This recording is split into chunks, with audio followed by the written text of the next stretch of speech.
Dans l'échange de cadeaux familiaux, j'ai donné une lettre à ma sœur. J'avais payé son dernier semestre pour qu'elle puisse obtenir son diplôme à temps. Elle l'a lu, a regardé autour d'elle et a dit, il pense que l'argent peut compenser le fait qu'on n'a pas besoin de lui. La salle a ri. Je lui ai rendu la lettre et j'ai dit, je suppose que tu auras du temps libre au printemps prochain. 15 minutes plus tard, elle pleurait dans le couloir. Les visages de mes parents ont blêmi. Mais nous sommes une famille. Ma sœur attend toujours quelque chose de cher de ma part. Bijoux, babiole de créateur, argent liquide. Si elle est vraiment paresseuse pour faire semblant. Cette année, je lui ai donné quelque chose de mieux, du moins c'est ce que je pensais. Quand est venu mon tour de distribuer les cadeaux, je me suis approché et j'ai donné à Megan une enveloppe blanche, sans emballage, sans ruban, juste son nom écrit à l'encre noire. Elle semblait confuse, puis méfiante. Je me suis rassis. Elle l'a ouverte, a sorti la lettre, l'a lue une fois, puis une deuxième fois, plus lentement. À l'intérieur, il y avait une note d'un paragraphe que j'avais écrite, expliquant comment j'avais appris qu'il lui manquait $8300 de frais de scolarité, comment elle avait déjà manqué son premier paiement du semestre de printemps, et comment j'avais tout payé pour qu'elle puisse obtenir son diplôme à temps. J'avais même inclus une copie de la transaction et la confirmation de son université. Elle a fini de lire, a levé les yeux. Silence total dans la pièce. Puis elle a ri. Pas un rire nerveux, pas un rire reconnaissant, un rire laid et moqueur. Elle a brandi la lettre comme si c'était une blague et a dit, il pense que l'argent peut compenser le fait qu'il n'a pas besoin de nous. Tout le monde a ri avec elle. Mon père a même applaudi. Ma mère s'est couvert la bouche, les yeux pleins de larmes de rire. Même grand-mère Suzanne a laissé échapper un petit grognement, comme si Megan venait de remporter la manche. Je n'ai rien dit, je les ai juste regardés. Puis je me suis penché en avant, j'ai tendu la main et j'ai calmement repris la lettre. J'ai dit, je suppose que tu auras du temps libre au printemps prochain. Et c'est à ce moment-là que la pièce a basculé. Les rires ont cessé. Le sourire de ma sœur s'est figé. Le visage de mon père a changé comme si on lui avait retiré le tapis sous les pieds. Ma mère a murmuré quelque chose que je n'ai pas entendu. Megan m'a juste regardé comme si elle ne comprenait pas ce qui venait de se passer. 15 minutes plus tard, en passant dans le couloir pour aller à la porte d'entrée, Megan était assise par terre, en pleurs. Ma mère était agenouillée à côté d'elle, essayant de la consoler. Mon père faisait les 100 pas. Les deux grands-mères étaient assises sur les marches, observant comme si elles ne pouvaient pas décider si c'était du drame ou une tragédie. J'ai ouvert la porte d'entrée. Mon père s'est mis devant moi. « Où crois-tu aller ?» a-t-il dit. Je lui ai dit que je partais. Il a dit, pas après ce petit spectacle. Tu as gâché Noël. Ma mère a acquiescé derrière lui. Megan a crié, tu pars vraiment? J'ai regardé tout le monde, le couloir, l'escalier, la guirlande poussiéreuse de l'année dernière. J'ai fermé la porte, enlevé mon manteau, suis retourné à la table et me suis assis. Tout le monde a suivi. J'ai dit, voilà comment les choses vont être maintenant. Personne n'a bougé. Ma sœur avait encore le visage rouge, reniflant, essayant de sauver le peu de fierté qui lui restait. Ma mère semblait ne pas pouvoir décider si elle devait pleurer ou me gifler. Mon père avait l'air de se préparer à l'un de ses monologues moralisateurs, mais je ne lui en donnais pas l'occasion. Je suis resté assis, calme, comme si ce n'était pas moi qui venais de bouleverser la pièce. J'ai commencé par les bases. J'ai dit, ces dernières années, j'ai été le fond d'urgence de cette famille. Que vous l'admettiez ou non, vous vous êtes tous sentis à l'aise avec l'idée que si quelque chose tournait mal, Kevin le réparerait. Les frais de scolarité de Megan. Réglés. Les courses quand papa a perdu son emploi. Réglés. Nouvelle machine à laver, nouveau frigo, un tas de billets d'avion, 2 voitures qu'il ne pouvait pas se permettre de réparer. Réglés, réglés, réglés. Je les ai regardés un par un. Personne n'a protesté, juste des regards vides. Je me suis adossé à ma chaise. Ça s'arrête ce soir. Je l'ai laissé reposer une seconde. Megan a baissé les yeux sur ses genoux. Ma mère a secoué la tête lentement. La mâchoire de mon père s'est crispée comme s'il voulait frapper quelque chose, mais il savait qu'il ne pouvait pas se permettre de casser un autre mur. Puis j'ai ajouté. Ah, et puisque nous sommes honnêtes, vous me devez $3000. Je leur avais prêté cet argent au printemps dernier quand ils ont dit qu'ils traversaient une période difficile. Ils avaient promis de me rembourser en quelques mois. Mon père m'a immédiatement interrompu. Nous avons dit que nous le ferions, et nous le ferons. J'ai hoché la tête. Bien. J'aimerais voir ça arriver, mais pour être honnête, je l'ai déjà rayé dans ma tête. Ça a fait plus mal que je ne l'avais prévu. Ma mère a tressailli légèrement, comme si l'idée que je ne leur faisais pas confiance avec l'argent était plus insultante que tout ce qui s'était passé ce soir-là. Mon père a dit, « Alors maintenant, tu penses que nous sommes des voleurs. » Je n'ai pas dit ça. Je pense que vous êtes à l'aise. À l'aise de me devoir des choses. À l'aise de supposer que je serai toujours là pour garder les lumières allumées. Puis j'ai regardé Megan. Et toi, si tu veux finir l'école, tu trouveras un travail. Ou peut-être que maman et papa aideront cette fois, tu sais, comme les parents le font habituellement. Elle a regardé ma mère, puis mon père. Personne ne s'est proposé. Je suis juste resté là à observer. Ma mère a finalement dit, ce n'est pas comme ça que fonctionne une famille, Kevin. On ne se menace pas les uns les autres. J'ai souri un peu. C'est drôle, parce qu'il y a 5 minutes, tu riais de moi devant tes deux mères et tu m'as traité d'égoïste. Quand je suis parti, je n'ai pas vu beaucoup de loyauté familiale. C'est alors que grand-mère Joyce, qui était restée silencieuse jusque-là, a pris la parole. Elle a regardé directement ma mère et a dit, « Il a raison, tu sais. J'ai vu comment vous riez tous. J'ai vu ce que vous avez fait, et ne pensez pas que j'ai oublié comment vous m'avez emprunté de l'argent et ne me l'avez jamais rendu. » Toutes les têtes se sont tournées. Le visage de ma mère est devenu blême. Puis grand-mère Suzanne est intervenue. J'ai toujours pensé que vous gâtiez trop Megan, et maintenant, regardez. Elle a mordu la main qui la nourrissait et a pleuré quand elle s'est arrêtée. On pouvait sentir le sol trembler. Les deux matriarches ne jouaient plus. Mon père s'est levé à nouveau, plus prudemment cette fois. Il a dit, « Et quoi? Tu en as fini avec nous? » « Non, j'en ai fini d'être utilisé. On m'a traité d'égoïste. » J'ai haussé les épaules. Si me défendre me rend égoïste, alors oui, je suppose que je le suis. Mais si ces nouvelles conditions ne vous plaisent pas, vous pouvez continuer et régler les choses par vous-même. Et la prochaine fois que vous aurez besoin d'aide, ne m'appelez pas. Megan a finalement brisé son silence. Elle a dit qu'elle trouverait un travail. Elle avait l'air misérable à ce sujet, comme si l'idée de travailler dans un magasin était indigne d'elle. Ma mère a murmuré quelque chose à propos d'essayer d'aider. Mon père n'a rien dit. Je me suis levé, je suis allé à la cuisine et je me suis servi un verre. Personne ne m'a suivi, personne n'a dit un mot, mais je savais que ce n'était pas fini, loin de là. Je n'ai pas eu de leurs nouvelles pendant des jours. Pas d'excuses, pas d'explications, juste le silence, comme s'ils pensaient qu'en ignorant les conséquences assez longtemps, je reviendrais en rampant et ferais comme si rien ne s'était passé. Le premier message est venu de ma mère. 5 mots, j'espère que tu es fier de toi. C'est tout. Pas une question, pas même un essai passif-agressif comme elle envoie habituellement. Je n'ai pas répondu. Ce n'était pas nécessaire. Elle ne cherchait pas à faire la paix. Elle donnait un coup sans me regarder dans les yeux. Mon téléphone est resté silencieux après ça. Megan a complètement disparu. Mon père, le roi du déni, a tenu sa ligne et ne m'a pas reconnu du tout. Ils ont dû penser que c'était encore récupérable, que je me calmerais, que je réaliserais à quel point j'avais été dur et que je réapparaîtrais au prochain anniversaire ou dîner du dimanche avec mon portefeuille à la main, comme d'habitude. Ils n'étaient pas préparés à une version de moi qui n'avait pas besoin d'eux et ne le voulait pas. Une semaine plus tard, grand-mère Joyce a appelé. Elle n'a pas demandé comment j'allais ni tourner autour du pot, elle a juste dit « On va déjeuner. Je passe te chercher. » Elle est arrivée pile à l'heure, avec l'air d'avoir attendu ce moment depuis Thanksgiving. On s'est assis dans un restaurant près de mon appartement, et dès qu'on a commandé, elle a dit « Tes parents sont dans le pétrin, et ils ne veulent pas que tu le saches. » Apparemment, les choses s'étaient effondrées rapidement. Ma mère était en retard sur 2 cartes de crédit. Le travail freelance de mon père s'était à nouveau tari. Megan avait été refusée pour tous les stages auxquels elle avait postulé parce que ses relevés de notes montraient encore un blocage financier, et elle n'avait dit à personne qu'elle était sur le point d'être expulsée. Le meilleur? Ils ont essayé de tout couvrir avec leur confiance habituelle, comme s'ils avaient un plan.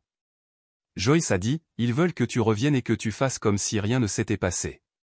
Que tu souris, que tu manges, Peut-être que tu apportes un cadeau, mais ils n'ont rien à offrir, sauf de la culpabilité. J'ai hoché la tête, je n'ai pas dit grand-chose. J'étais plus intéressé par ce qu'ils allaient faire maintenant que la machine à cash était débranchée. Elle a marqué une pause, puis a ajouté « Ah, et ta mère raconte à tout le monde que tu ne vas pas bien, que tu as craqué sous la pression, que tu as peut-être besoin de repos, de vacances, d'une thérapie. Elle te présente comme celui qui est brisé. » J'ai éclaté de rire.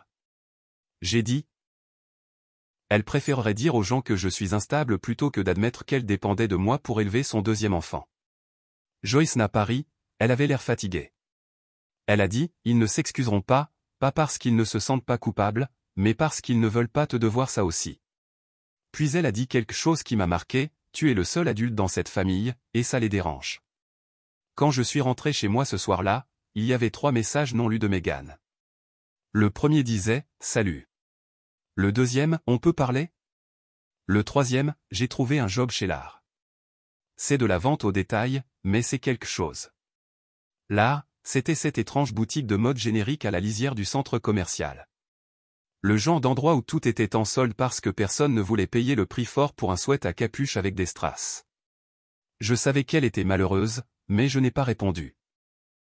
Le message suivant est venu de ma mère, 3 jours plus tard, « Nous sommes fiers que tu sois responsable. J'espère que tu pourras bientôt nous pardonner. » Je n'ai pas répondu non plus. Le pardon est une transaction, et ils étaient déjà trop endettés. Puis mon père a envoyé quelque chose d'étrange, une photo. C'était notre table à manger dressée pour 5, une chaise vide, la mienne. La légende disait simplement, « Ta place est ici. » Soudain, il voulait jouer la carte émotionnelle. Les mêmes personnes qui avaient ri quand j'avais essayé d'aider faisaient maintenant comme si j'avais abandonné un bateau en train de couler, comme si je leur devais ma loyauté juste parce qu'on partageait le même nom de famille. Puis est arrivé le message vocal, la voix de Megan qui pleurait à nouveau, mais différemment cette fois, moins théâtrale, plus désespérée. Elle disait qu'elle ne pouvait pas payer son loyer, que son travail lui suffisait à peine pour l'essence, qu'elle ne savait pas comment elle était censée se concentrer sur ses études tout en jonglant avec tout ça. Et puis elle a dit quelque chose que je n'attendais pas, les choses étaient plus simples avant. Je suis resté là, à l'écouter en boucle. Oui, moi aussi, j'aimais quand les choses étaient plus simples, quand elle disait merci, quand mes parents se souvenaient de qui payait le toit au-dessus de leur tête. Mais ces jours étaient révolus, et aucun d'eux ne réalisait encore à quel point cette coupure allait être profonde. Les messages vocaux sont restés dans ma boîte de réception pendant 3 jours. Je ne les ai pas supprimés, je n'ai pas répondu, je les ai simplement laissés là, comme une photo d'une époque dont je ne croyais plus vraiment qu'elle existait. Megan voulait que les choses redeviennent normales, mais la vérité, c'est qu'il n'y a jamais eu de normalité, juste moi qui payais pour le silence. Puis, de nulle part, ma mère est apparue à ma porte. Elle n'avait pas appelé avant. Elle a sonné à l'interphone de l'immeuble comme si elle était livreuse. J'ai failli ne pas ouvrir, mais j'étais curieux. Elle semblait plus petite en personne, comme si la situation l'avait usée. Elle avait toujours cette expression, comme si elle était sur le point de dire quelque chose d'intelligent et de manipulateur. Elle est entrée sans demander et a dit « Il faut qu'on parle ». J'ai dit « Parle ». Elle m'a dit que Megan se noyait, que son travail suffisait à peine, qu'elle échouait à ses cours maintenant que le bureau financier ne la laissait pas s'inscrire aux examens finaux sans paiement. Elle essayait sans cesse de ramener la conversation à la famille, à leur fierté pour moi, à tout l'amour qu'ils me portaient. Je l'ai laissé parler, puis je lui ai donné le prix. Vous voulez de l'aide? D'accord, mais je ne paie plus pour les erreurs des autres. Vous êtes ses parents, pas moi. Elle n'a pas répondu, alors j'ai continué. Vous voulez que Megan obtienne son diplôme? Alors, toi et papa, débrouillez-vous. Vendez quelque chose, annulez vos escapades de week-end, sautez votre dîner d'anniversaire. Soyez créatifs. Elle a commencé à dire quelque chose, probablement sur à quel point c'était dur pour eux. Je l'ai interrompu. Et aussi, les $3000 que vous me devez, j'en aurai besoin d'ici la fin de l'année. Son visage s'est effondré, comme si je l'avais giflé. J'ai ajouté. Je sais que vous ne les aurez pas, mais je ne fais plus semblant. Chaque fois que vous éviterez le sujet, je me rappellerai exactement ce que cette famille pense que je vaux. Elle a commencé à pleurer. Elle a dit que ce n'était pas juste, que je les punissais tous pour un moment de rire. J'ai dit, non, je vous punis pour une décennie à prétendre que vos problèmes financiers étaient ma responsabilité. » Elle est partie sans un mot de plus. Une semaine plus tard, Megan a appelé. Pas un texto, pas un message vocal, elle a vraiment appelé. Elle a dit qu'elle comprenait, qu'elle n'attendait pas d'aide, qu'elle voulait juste que je sache qu'elle avait pris un deuxième emploi comme tutrice pour des enfants après l'école et qu'elle parlait avec l'aide financière. Elle a dit qu'elle ne demandait pas d'argent, juste une seconde chance pour être une meilleure sœur. Je n'ai pas dit oui, je n'ai pas dit non. Je lui ai dit, on verra. Puis quelque chose d'étrange s'est produit. Mamie Joyce m'a invité chez elle. Quand je suis arrivé, elle était assise dans son salon avec un sourire qui semblait trop satisfait. Elle m'a tendu un dossier. À l'intérieur, il y avait des impressions, des captures d'écran de vieux textos, des reçus, des emails, tout ce qui concernait les 5 dernières années, toutes les preuves de l'argent que j'avais dépensé pour ma famille, les prêts, les cadeaux, les réparations, un dossier complet. J'ai dit, qu'est-ce que c'est? Elle a dit, des preuves, au cas où ils essaieraient de réécrire l'histoire. Puis elle m'a dit que mamie Suzanne avait décidé de faire sa propre version de couper les ponts. Elle mettait à jour son testament, réduisant discrètement la part destinée à mes parents, augmentant celle qui me revenait. Je ne l'avais pas demandé, je n'en voulais pas, mais c'était en train de se produire. Joyce s'est adossée et a dit, on en a marre de te voir être utilisé. S'ils ne veulent pas changer, nous, on le fera. Ce n'était pas de la vengeance, ce n'était pas une victoire, c'était de la justice, et ça ne faisait que commencer. Mi-février, je m'étais habitué au silence. Plus d'appels aléatoires de ma mère me demandant si je pouvais couvrir juste cette petite chose. Plus de textos de mon père faisant semblant de demander comment je vais alors qu'il préparait une autre faveur. Plus d'urgence bidon, plus de voyages de culpabilité. C'était le début d'année le plus calme que j'ai jamais eu. Megan n'avait pas envoyé de message depuis le message vocal. Je l'ai vue 2 fois par hasard, une fois chez l'art, derrière le comptoir, portant ce t-shirt noir de l'entreprise et pliant des sweats à capuche que personne n'achète. Elle ne m'a pas vu, ou peut-être qu'elle ne voulait simplement pas s'en occuper. La deuxième fois, je l'ai vue de l'autre côté du parking d'un centre de tutorat, portant un conteneur en plastique rempli de ce qui semblait être des fournitures artistiques. Elle avait l'air épuisée, pas de manière théâtrale, vraiment fatiguée, comme si la vie l'avait enfin rattrapée. Elle travaillait, elle faisait face. Ça, au moins, je le respectais. Puis, un soir vers 21h, j'ai reçu un texto de mon père. Tu n'as vraiment pas besoin de nous, hein? Sans ponctuation, sans contexte. Je l'ai regardé pendant quelques minutes. Je n'ai pas répondu, parce que ce n'était pas une question, c'était lui qui réalisait enfin que j'avais dépassé leur version de la famille, que leur contrôle ne fonctionnait plus, que j'étais sorti du système qu'ils avaient construit, où je finançais le chaos et eux faisaient semblant que c'était de l'amour. Pendant ce temps, les choses bougeaient en arrière-plan. Mamie Suzanne a appelé pour dire qu'elle finalisait des documents et voulait s'assurer que mon adresse était à jour. Je savais ce que ça voulait dire. Elle était sérieuse à propos de ce qu'elle avait dit la dernière fois. Je n'ai pas insisté. Mamie Joyce était aussi devenue plus froide avec ma mère. Apparemment, elle l'a confrontée à propos de toute l'histoire de Kevin Stenestable, qu'elle répandait dans la famille. Elle lui a dit que si elle ne s'arrêtait pas, elle commencerait à corriger la narrative à chaque réunion familiale à partir de maintenant. J'aurais presque voulu être là pour ça. Puis, un autre appel de Joyce. Elle a dit que mamie Suzanne organisait un dîner. Juste la famille proche. Tu devrais venir, a-t-elle dit. Il est temps. J'ai demandé qui serait là. Elle n'a pas hésité, tout le monde. J'ai failli dire non. Tout en moi était prêt à brûler ce dernier pont et à les laisser assis dans les cendres.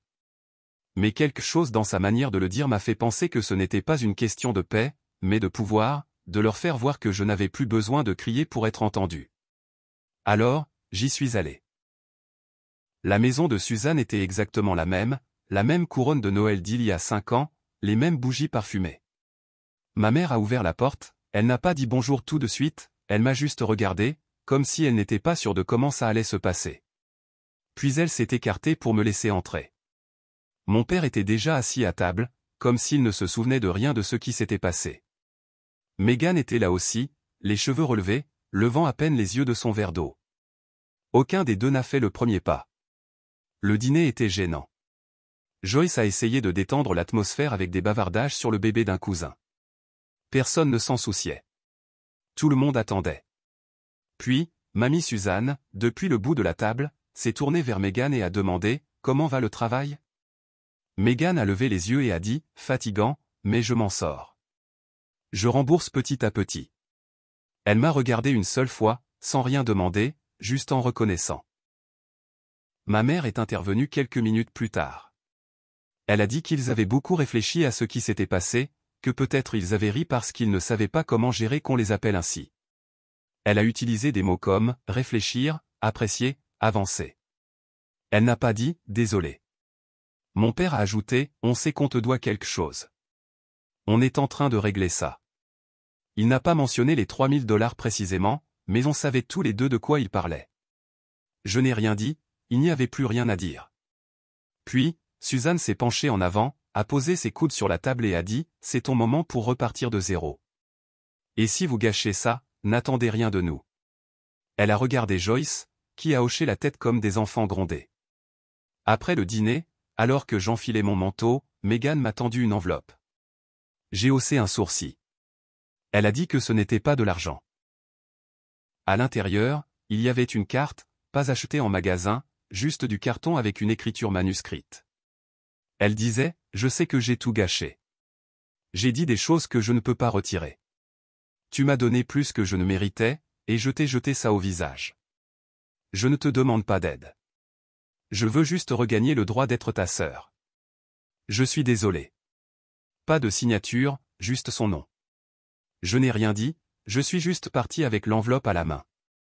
On n'était pas guéris, loin de là, mais la hiérarchie avait changé. Je n'étais plus leur filet de sécurité, j'étais autre chose maintenant, leur rappel. Le printemps est arrivé tôt, comme s'il en avait assez de l'hiver. L'air s'est réchauffé, tout sentait le bitume mouillé et la terre dégelée. Et les gens ont commencé à prétendre que l'année n'avait pas commencé par une implosion totale dans ma famille. Mais je me souvenais de tout ça, et plus important encore, je me souvenais de qui ils étaient quand j'ai enfin arrêté de porter leur fardeau à leur place. Megan a réussi son semestre. Elle ne m'a pas envoyé de message à ce sujet, mais mamie Joyce m'a tenu au courant. Elle a réussi tous ses cours. Elle a commencé un stage quelque part, non rémunéré, à temps partiel, avec un trajet de 90 minutes dans chaque sens. Je ne lui ai rien dit, pas à ce moment-là, mais je l'ai vue une fois près de l'arrêt de bus près de chez moi.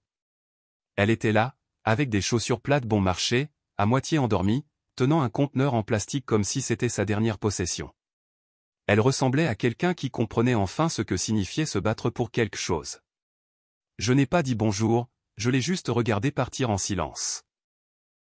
Ce qu'il y a avec les gens qui ont profité de la vie toute leur vie, c'est qu'ils s'effondrent quand les choses deviennent difficiles, ou ils évoluent. Megan ne s'est pas effondrée, elle a souffert, mais elle n'a pas craqué. Ça comptait plus qu'une excuse. Mes parents, eux, rien n'a changé. Les $3000 qu'ils me devaient sont devenus ce fantôme que personne ne reconnaissait. Ils en parlaient comme si c'était un mot tabou. Non, on travaille dessus. Non, on n'a pas oublié. Pas même une promesse vide pour me faire taire. C'était comme s'ils croyaient que s'ils n'en parlaient plus jamais, ça disparaîtrait. J'aurais pu le mentionner, mais je ne l'ai pas fait. Je voulais voir combien de temps ils joueraient la comédie. Ils jouaient sur le long terme, mais moi aussi. À la place, mon père continuait à m'envoyer des liens vers des articles qu'il pensait que j'aimerais. Ma mère essayait la nostalgie, de vieilles photos de famille, des recettes que j'aimais autrefois. Des commentaires comme « c'était le bon temps ». Tout semblait inoffensif en surface, mais je savais ce que c'était, de la monnaie, une tentative de reconstruire quelque chose sans payer pour les dégâts qu'ils avaient causés. Cette carte que Megan m'a donnée, celle avec ses excuses, je l'ai toujours. Elle est dans le tiroir avec mon passeport et le titre de ma voiture. Je ne la lis pas souvent, mais je ne l'ai pas jetée non plus, parce que ce n'était pas une question de tout égaliser. C'était sa façon de dire qu'elle voyait enfin les dégâts qu'elle avait contribué à causer. Pendant ce temps, Suzanne a tenu parole avec le changement de son testament. Joyce m'a raconté plus tard, ma mère l'a appris et ne l'a pas bien pris. Apparemment, elle a coincé Suzanne lors d'un dîner familial et a essayé de la culpabiliser, lui demandant pourquoi elle excluait sa propre fille. Suzanne lui a simplement répondu « Parce que Kevin était là quand toi, tu ne l'étais pas, ma mère m'a appelé ce soir-là. » Elle n'a pas mentionné le testament directement, elle a juste tourné autour. Elle a dit quelque chose comme « J'espère que tu ne penses pas qu'on a été ingrat ». J'ai répondu « Vous ne m'avez toujours pas remboursé ». Elle est restée silencieuse si longtemps que j'ai cru que la ligne avait coupé. Puis elle a dit « On le fera bientôt ». Mais elle l'a dit trop prudemment, comme si c'était répété. C'était il y a 3 mois. Je n'ai pas vu un centime. Ce n'est plus une question d'argent, c'est une question de principe, et je n'oublie pas. Je n'oublierai pas. Maintenant, on parle de temps en temps, pour les fêtes, les anniversaires, des choses superficielles. Je suis poli, cordial, mais il y a une distance qu'ils ne peuvent plus combler. Cette confiance, cette loyauté implicite que je donnais librement autrefois, elle est partie, consumée, et je ne la reconstruis pas pour eux. Meghan travaille toujours, elle est toujours fatiguée, mais elle n'a jamais demandé un centime. Elle ne me traite plus comme la solution. C'est pourquoi j'ai recommencé à répondre à ses messages. On n'est pas proche, mais on se reconstruit, lentement, authentiquement. Mes parents, eux, agissent comme si tout redevenait normal, mais ce n'est pas le cas, et ça ne le sera jamais. Parce que cette version de moi, celle qu'ils ont créée quand ils ont ri cette nuit-là, n'est pas celle qui ramasse les morceaux pour les autres. Plus maintenant.